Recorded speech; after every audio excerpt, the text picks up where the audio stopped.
এখানে সাংবাদিক ভাইদেরকে আমরা আমন্ত্রণ করেছিলাম। বর্তমান রাজনৈতিক প্রেক্ষাপট এমন নয়, নির্বাচনের পরিপ্রেক্ষিতে আমাদের কিছু অভিযোগ আপনাদের কাছে বলার জন্য দাঁড়িয়েছিলাম, কিন্তু বিশেষ কারণে ঊর্ধ্বতন কর্তৃপক্ষের বিশেষ অনুরোধ কারণে আমরা সে সাংবাদিক সম্বোধন করতে পারিনি। এর জন্য আমরা দুঃখিত। তারা আশ্বস্ত করেছে এরপর থেকে কোনো অঘটন ঘটবে না। আপনারা শুনেছেন প্রত্যেকটা ইউনিয়নে ওরা যে সন্ত্রাসী করছে তার প্রমাণ একটা পার্লামেন্টে হলো না, যারা আইন পাস করে আপনারা দেখেছেন।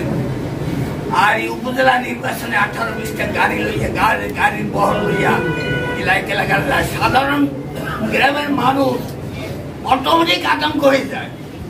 নাম বলছে মিথ্যা কথা, গাড়ি লইয়ে যায় মিথ্যা কথা।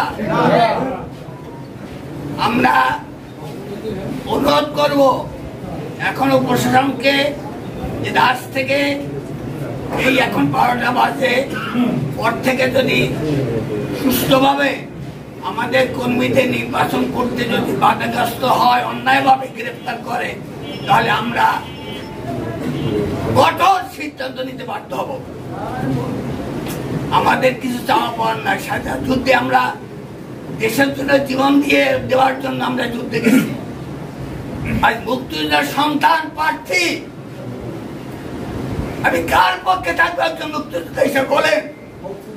আমার সন্তানের পক্ষে, স্বাধীনতার পক্ষে। আর যার পক্ষে আমরা সে বেশি আসেনি, কোথায় সিরাজ, কোথায় কন্যা, তখন তো আপনাদের দেখিনি। আর এই রিয়াজউদ্দিন আহমেদ আইলা করোনায় আপনাদের পাশে ছিল না বলে ভয়ের কারণ নাই। ওরা যদি আঘাত হানে, পাল্টা আঘাত হানার শক্তি আল্লাহ তাআলা আমাদের দিচ্ছে।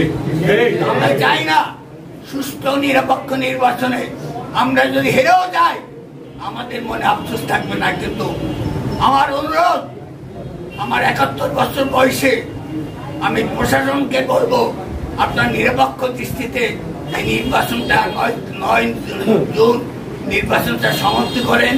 সেই নির্বাচনের ফলাফল আমরা মেনে নেব। অন্যায় ভাবে যদি কিছু হয়, মতভেদের কিন্তু একটা ইতিহাস আছে।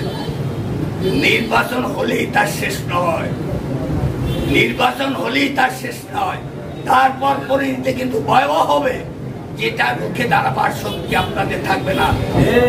এই কথা বলতে চাই। আমাদের অনুরোধ থাকবে, সবাই শান্ত থাকবেন, ভয়ের কারণ নাই। রব্বুল আলামিন আমাদের সাথে আছে, স্বাধীনতার পক্ষের শক্তি আমাদের সাথে আছে। ইতিমধ্যে আপনার খুশি হবে, জাতীয় পার্টির রুস্তম আলী ফরাজি জাতীয় পার্টি সভাপতি সম্পাদক এখানে উপস্থিত আছে। সভাপতি সম্পাদক জাতীয় পার্টি আমাদেরকে সর্বসম্মতিক্রমে সমর্থন দিচ্ছে। এরশাদের গুরু আমাদের শক্তি, তাদের শক্তি, যৌথ শক্তিতে আমরা বলিয়ান হয়ে আগামী 9 জুন আনারস টিউবওয়েল কলেজ মার্কায় ভোট দিয়ে আমাদের প্রার্থীকে জয়যুক্ত করব, এই আশা নিয়ে আপনাদের কাছে বিদায় নিচ্ছি। আবার দেখা হবে। জয় বাংলা, জয় বঙ্গবন্ধু।